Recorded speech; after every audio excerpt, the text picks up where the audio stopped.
Hi there, I'm Toby Trotter, and today we are here to present to you a few small clips of some of the various Oz-related people on the Family Films website.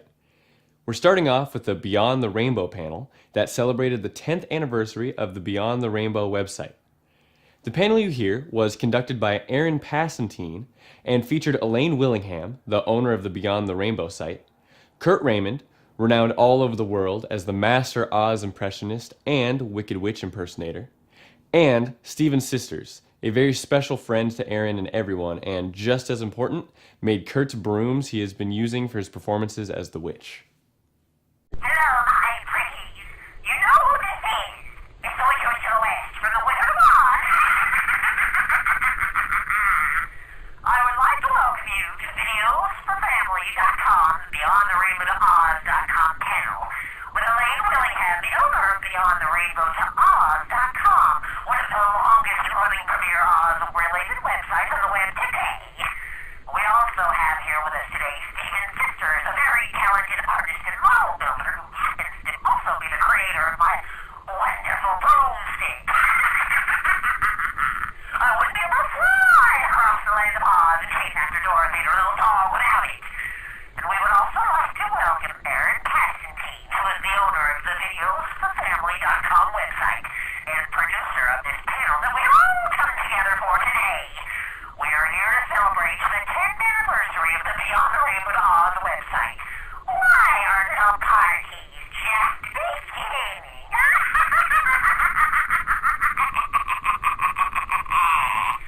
And last but not least is myself, Kurt Raymond, Master Oz impressionist of the Wicked Witch of the West and Miss Gulch, and I perform the character in many different venues on stage and events nationally. I can also be seen on the 2 and 3 disc collector's DVD set of The Wizard of Oz, which was released in 2005 in the Legacy of Oz featurette. And I've also had the honor of having Ozzy-inspired artwork published in a book authored by Elaine Willingham entitled Cooking in Oz. Now, on to the panel. Thank you very much, Kurt Raymond. Appreciate your investment in the Oz community, obviously, and your wonderful impressions of the witch. Thank you. No problem. Well, of course, we have Kurt here today, and Elaine, and Steven, and myself. And if each of you could just explain who you are and your involvement in the Oz community, and your involvement, obviously, with BeyondTheRainbowToOz.com. Who should go first? Elaine, maybe you should. Ladies first. Yeah. Ladies first. Oh gosh. All right. Well, my name's Elaine Willingham, and oh my gosh, where to begin?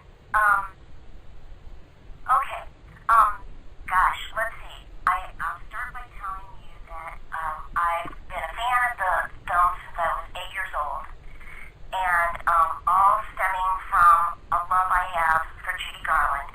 And once we get past that, then we fast forward to 1984, 85, when I started Beyond the Rainbow, which is a mail order company that sells Wizard of Oz collectibles. And then for many years I did this very homemade little catalog that I would send out to my loyal customers who were also Oz fans. And then in 1998, let's go back. In 1990 something, I don't remember what year it was, I started publishing a newsletter. And that was because I felt there was a need. There was the Oz Club publication called the Bomb Bugle, but I felt that the collectors really needed to communicate with each other and to also be in the spotlight. And so we started by focusing, and we let the collectors, anybody who was interested in being featured in the newsletter, to send things to us, and we never didn't use anything that was sent to us. We got everybody in, and the very first issue is probably the most special to me because it featured, I actually asked my friend Steven's sisters if he would be on the cover story of the very first issue because he had built this absolutely breathtaking miniature muchkinland, and I say miniature even though it was pretty grand sized miniature, but stunning, and if anybody is interested in seeing it, the whole evolution of the creation of it is on our website, and the website address is Beyond the Rainbow, then the number 2oz.com. So we did the newsletter for several years, and then the internet was becoming very fashionable, and so I doodled out a website, sort of what I had envisioned, and I hired a man to help me create that website, and he was very wonderful because he created it with me sitting next to him, for 3 nights a week, about 4 hours a night, for 6 months. And while he was building that website, he was teaching me how to do the work. So once we launched it on July the 4th of 1998, then I was able, and still am able, to maintain it. In fact, I've built 2 or 3 other websites thanks to him thereafter, and maintain them as well. Kurt, would you like to go next? Stephen, I'd love to hear from you next. Oh. Okay. Well, my name is Stephen Sisters, and I have been a fan of The Wizard of Oz since, I believe, the first time I watched that movie on television, which is probably when I was 4 years old. And I've been sort of a collector. In my childhood, I received many presents of Wizard of Oz merchandise, and it was sort of like a ongoing thing throughout my entire childhood. And then I really became interested in collecting in the late 1980s as the 50th anniversary approached. And if memory serves me right, the first catalog I ever received was from Elaine Willingham and her Beyond the Rainbow catalog. And then Elaine and I started talking and writing letters and becoming friends. And we finally met at the Chesterton Festival in I believe, the early 1990s. And I was really honored that Elaine featured my model on her initial newsletter. I thought that was just wonderful, and I've always been really, really pleased to have that there. And the first time we initially met was absolutely wonderful, and I've been to many events that Elaine has sponsored, and we've had just an absolutely wonderful time getting to know each other. And I give her full credit for bringing the entire Oz community together, because before that, we had no way of corresponding between people, and it just brought all these people together, and it was so wonderful to be a part of that from the very beginning. That's wonderful. And for you, Kurt? Well, with Wizard of Oz, I started watching it when I was 4 years old, and my interest in the Wicked Witch went as far as me actually starting 10 years old, writing to Margaret Hamilton, who actually wrote back, and I actually did have a correspondence with her very young in life. It actually led me to go on to actually portray the character professionally, and that I actually did first know of Elaine Willingham when she was actually just starting Beyond the Rainbow, and I was all of 20 years old, and we actually did become friends. I actually had not started doing the Wicked Witch professionally yet. I really did not know what I was going to be doing with Oz. I didn't really know too many people in the community, and Elaine was one of the very first people that I actually did meet. And a friend of mine, Mark Collins, actually did go ahead and put me in touch with her, and she actually did. She was very influential in terms of getting me started in terms of whether it be Oz collectibles or what I wanted to do. And even though within a 10-year span I started doing the Wicked Witch, it wasn't until 1997 when Elaine was in full swing with putting on her Oz Rendezvous. She actually did allow me to become the Wicked Witch for the Culver City event in 1997, which also put me in touch with Stephen Sisters. And the Culver City event was a phenomenal event. Many people went, and there were a lot of people that were brought together because of that event, and it just skyrocketed from there when Elaine decided that she wanted to go online with Beyond the Rainbow.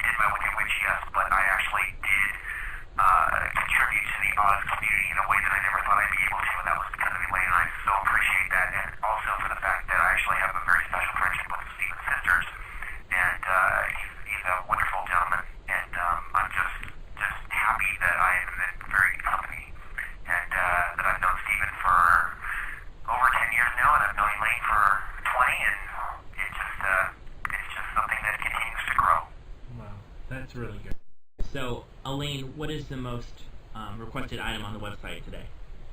I would say the number one thing, believe it or not, that I sell like crazy, I kind of created myself, and that is this little ruby flipper soap. There's a lot of people that do the show, whether it's high schools or all the way to Broadway to Wicked, that they need opening night gifts or they need something to give out for a convention that has an Oz theme. Oh, I've heard so many different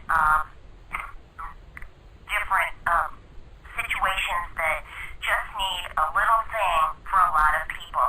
And so the soap really doesn't. This little ruby flipper soap, I think it's cute, but that's the number one thing I sell. And then right behind that is scrapbooking things. People are really into scrapbooking, and we sell a lot of it. And a lot of times it's big orders. I would imagine because their children are doing the production or what have you, and so they want to be able to make a nice album with being able to put the children's pictures and so forth in it. And they do make some beautiful scrapbooking things, and we've got an order coming in this coming week with even more things that have been added to that collection. Wow, that is very interesting. Now, obviously, it has been known that Oprah Winfrey had some involvement in the past with your site, and what's the story behind that? Okay, I was, what year? 2000? It was either in 2000 or 2001. I was at my desk, and an email came up, and it said, this woman said that she was one of the producers of the Oprah show. And I remember sitting there thinking, oh yeah, right, who is this really? And then going back and forth, trying to believe that this is really happening. You did send me an email and say, do you think this is legitimate?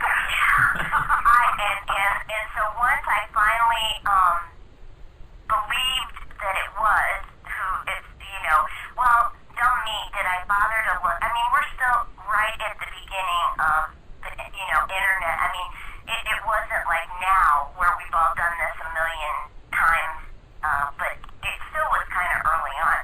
Right. Then I looked up at the email address where it came from, and it was so-and-so at Harpo Productions, and I thought, now, I don't think you could really fake that. And so I emailed her back, honest person that I am, and said, okay, now that I'm back on my chair and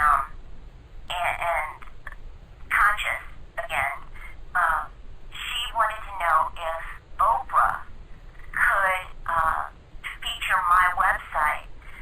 Not only feature my website, but she wanted to feature an article that I wrote that's on the website. And on her oxygen show that she was doing called The Internet for Dummies or something like that, whatever it was. And I said, sure. You don't really even need to ask. That's fine. She goes, well, we have to fax you all these papers, and you have to agree and sign all these things. And she did, and they were authentic things that I had to sign and send back to her.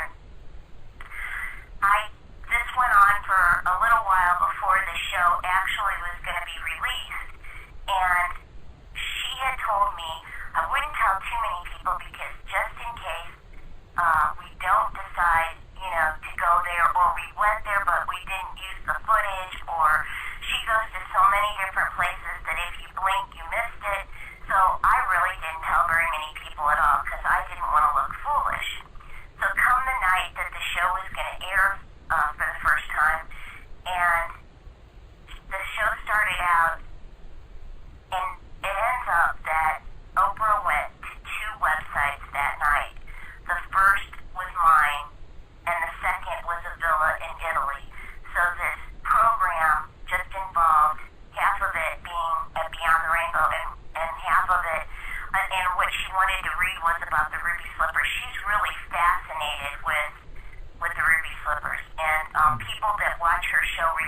obviously, especially during that period of time, which I wasn't able to do because I was working.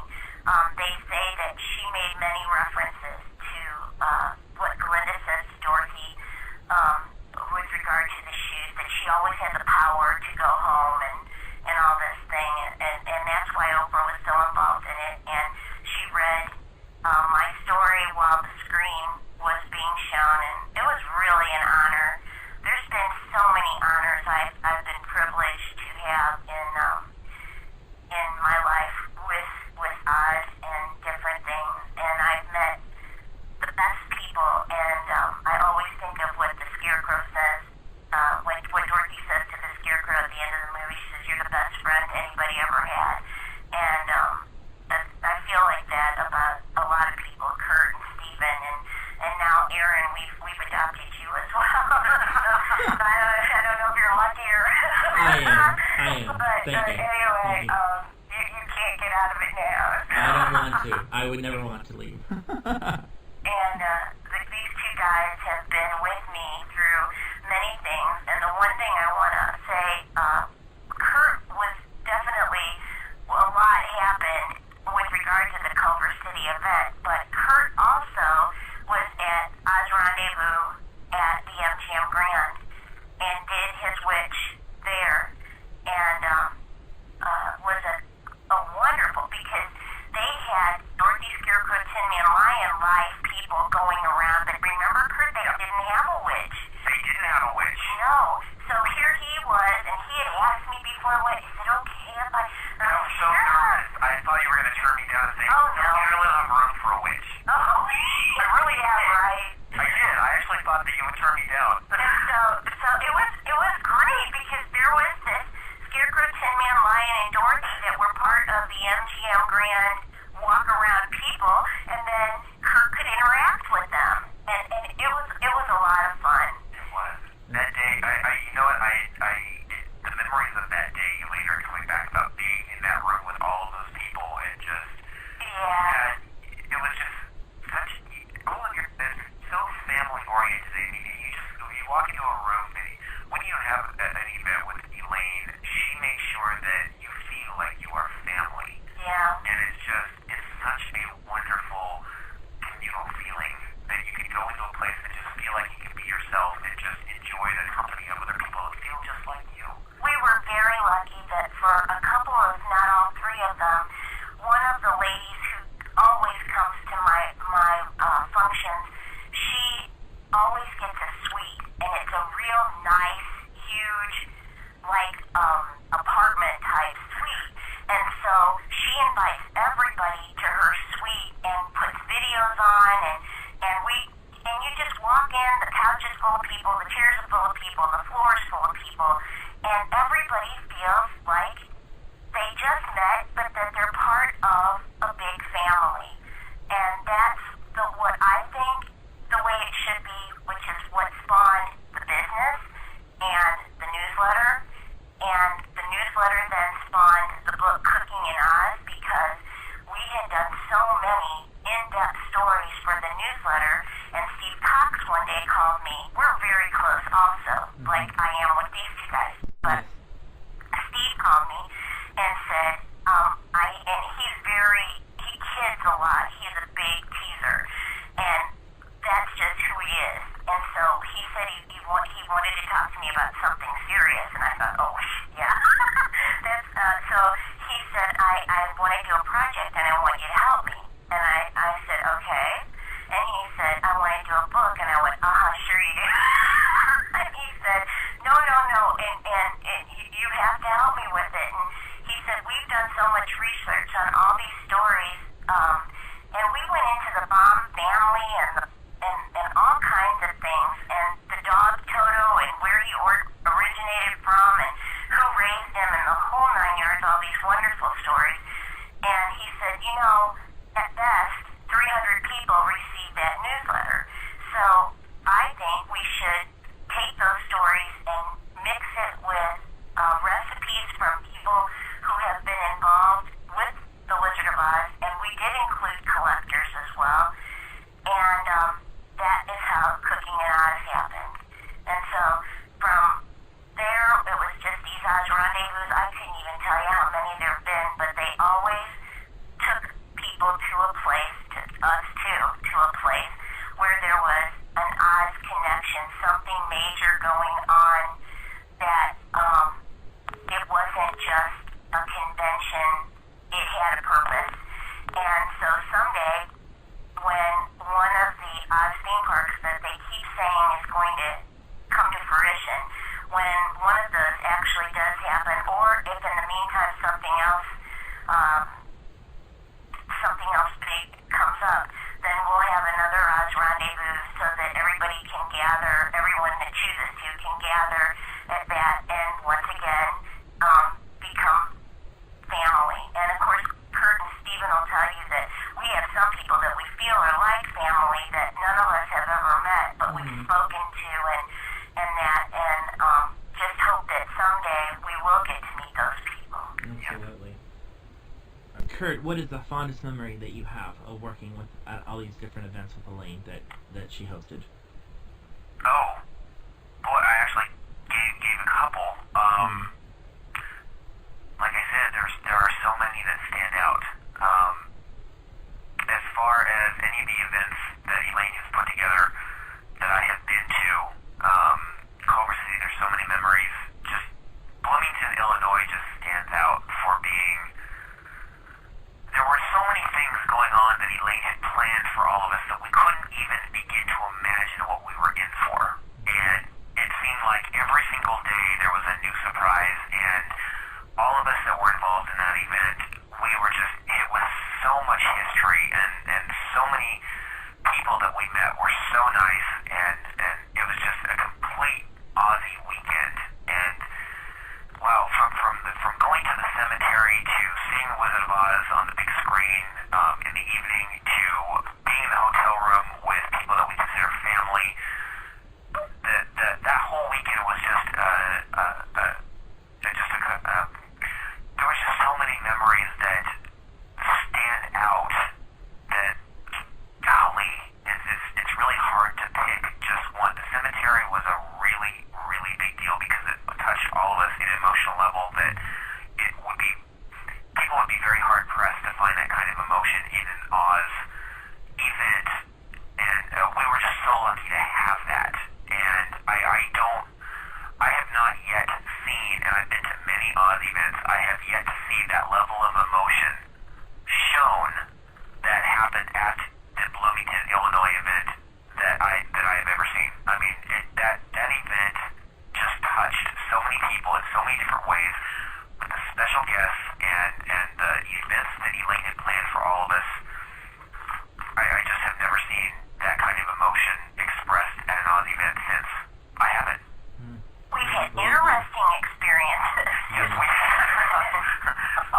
But the deep level of emotion that came from that particular event just It was a reality check, wouldn't you say, Kurt? It was a reality. It was definitely a reality check.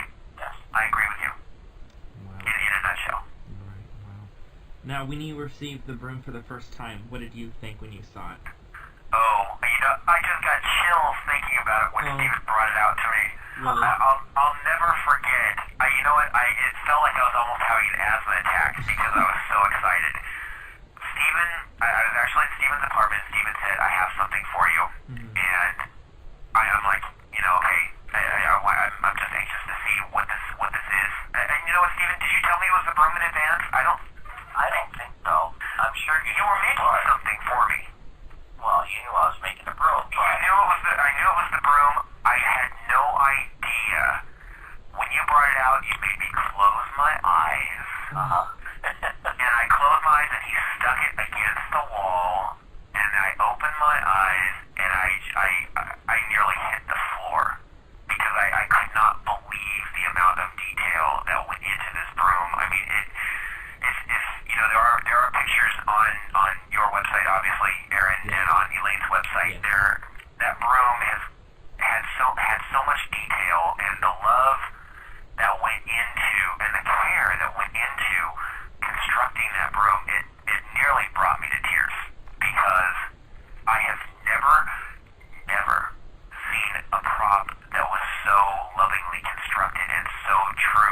original design. And Steven, I have to hand it to you.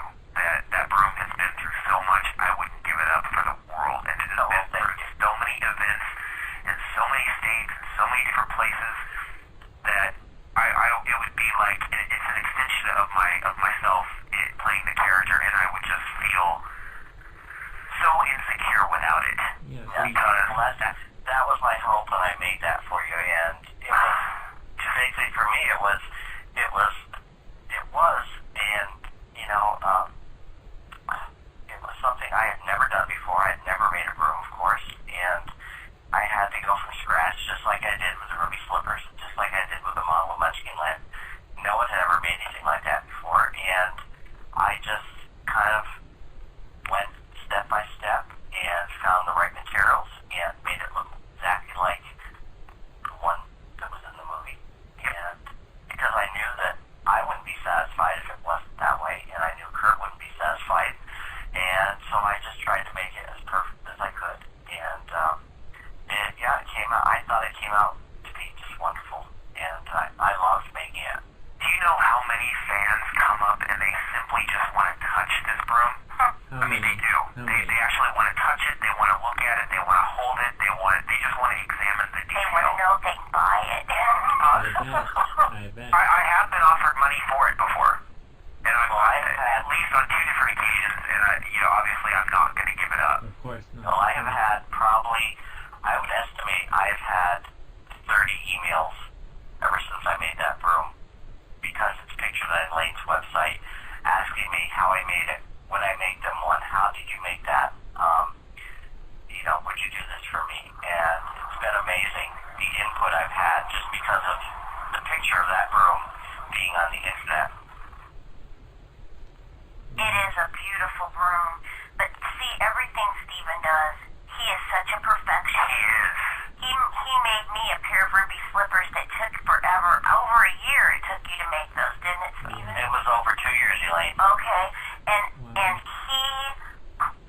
every sequin on those slippers are in the exact same spot that they were on Dorothy's slippers. Yep. And that Munchkinland, when you all go and see this on the website and see it from the beginning and as it was being built and the finished product, the man is, number one, he is so talented. It's you can't even imagine, no. But then he is such a perfectionist that it has to be perfect and it doesn't matter. And the patience then. See, I don't have that kind of patience. And I don't either. Yeah, wow. My husband is artistic also, and he too has that patience. He's not in a where I'm like, get it made, get it, But no, Steven takes his time, and it's just like good wine. It's just that wonderful. Do you know, Steven, Well, how I appreciate they saw that. Yeah. the red rings that are on the broom, on the very bottom of the broom?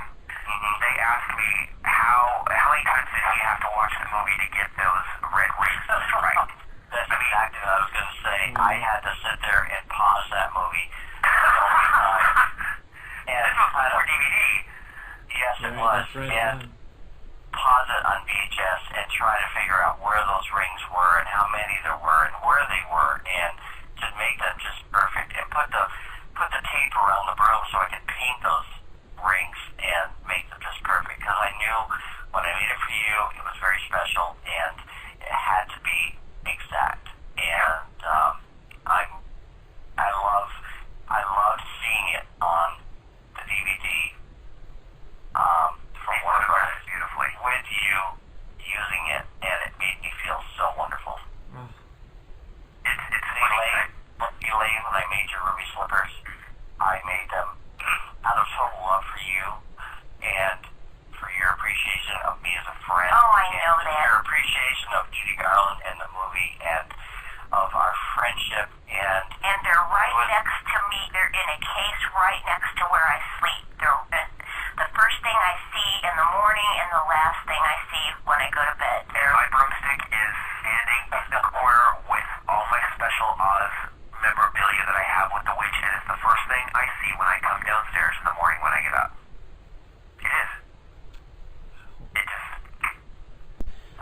All right.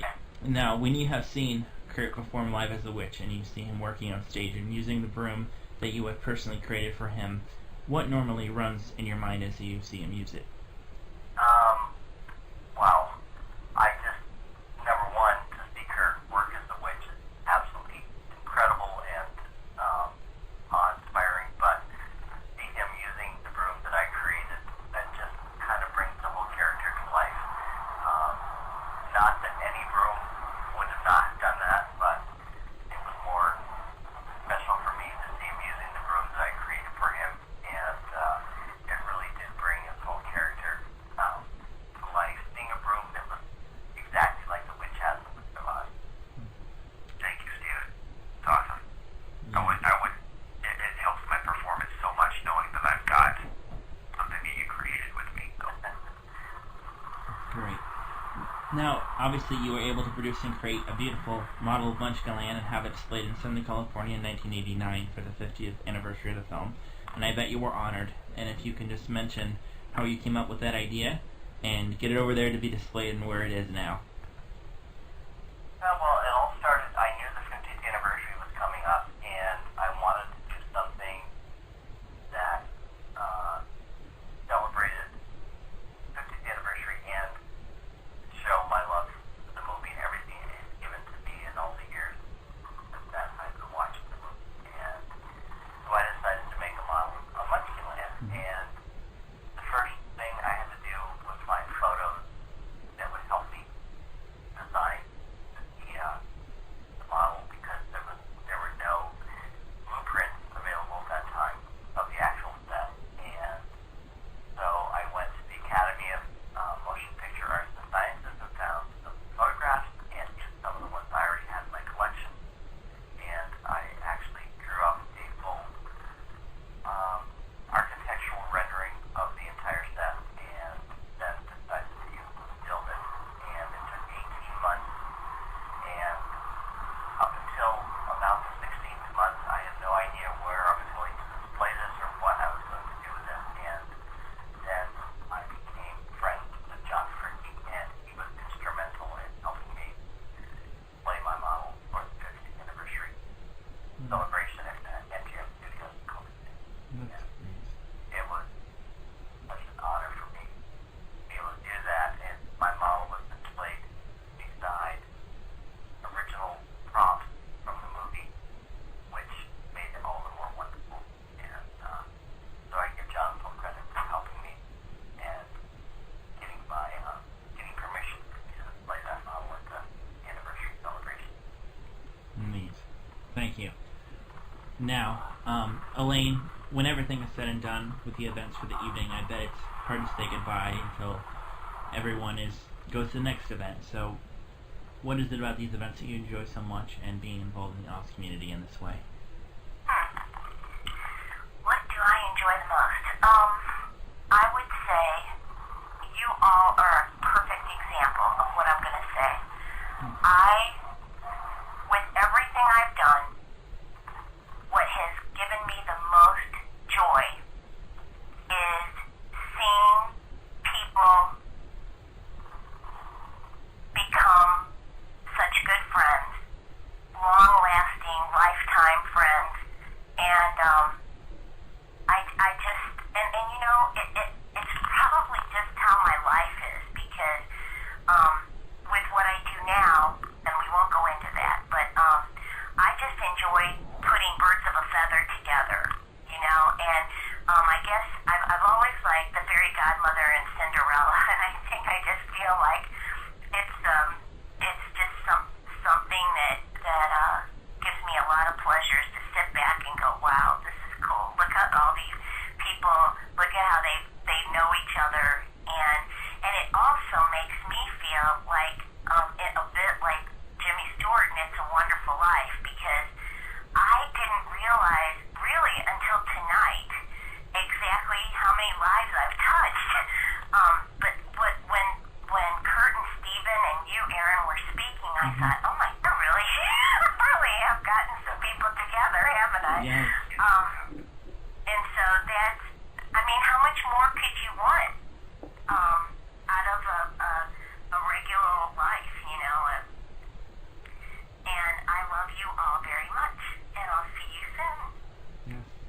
you very much. We love you too, Elaine. We love you too, Elaine. Yes, me too, Elaine. I love you too. Great. Now, for all of you, are there any closing comments that you would like to make to those who are friends of yours or the fans and to others in the Oz community? Yes. We're all like people. Yeah. Any closing statement? Oh, Yes.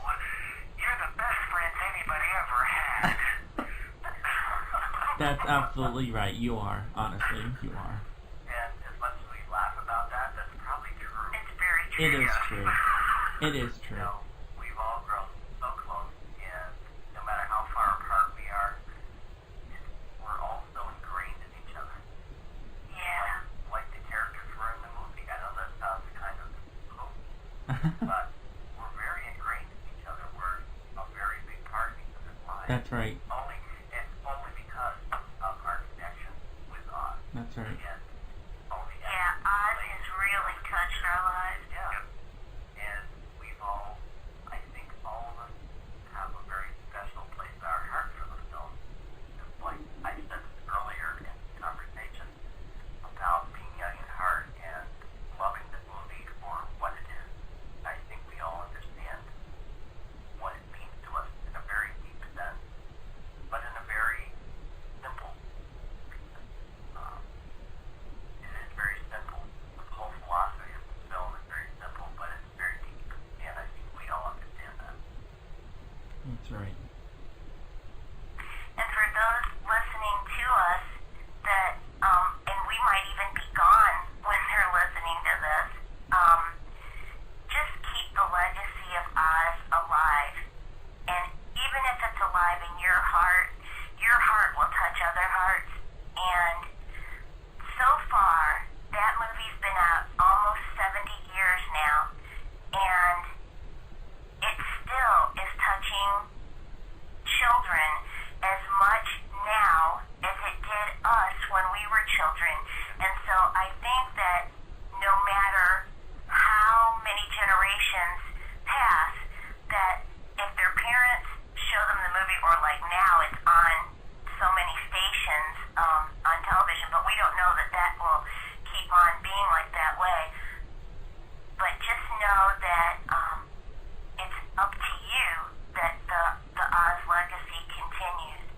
And somewhere there's a man named Alfred Baum way up there going, wow, I never thought that me telling my kids stories in our living room was going to go on and on like this and touch so many generations.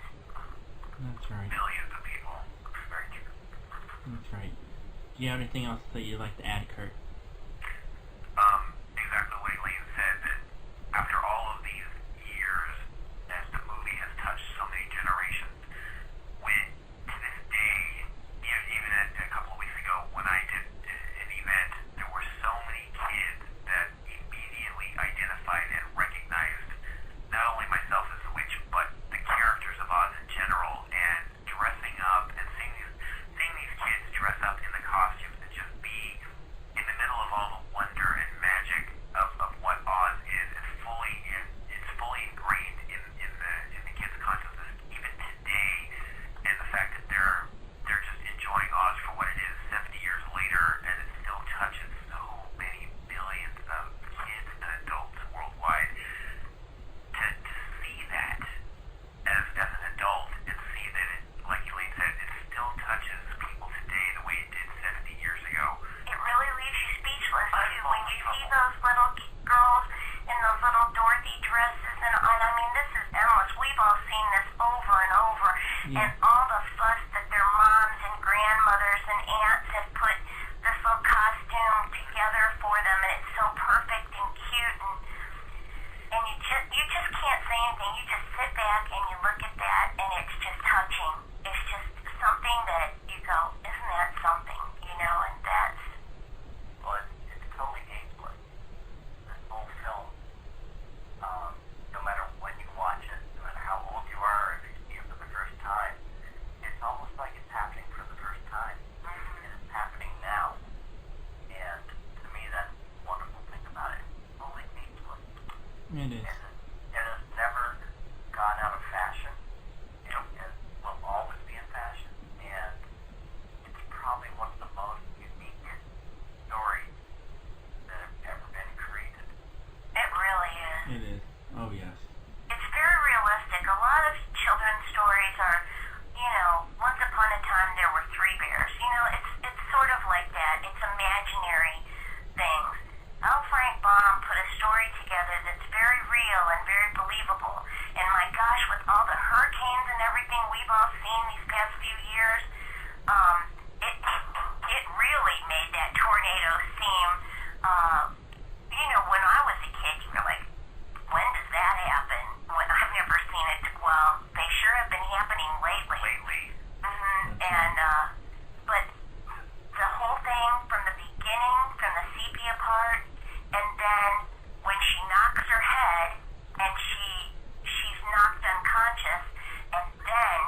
Thank you. Thank you. I do appreciate you all. You guys have been investing your lives in the Oz community for so very long now, and I'm so privileged to, in a way, sit under you and learn from you and to do these things, to make these things available for people as well. So thank you, guys.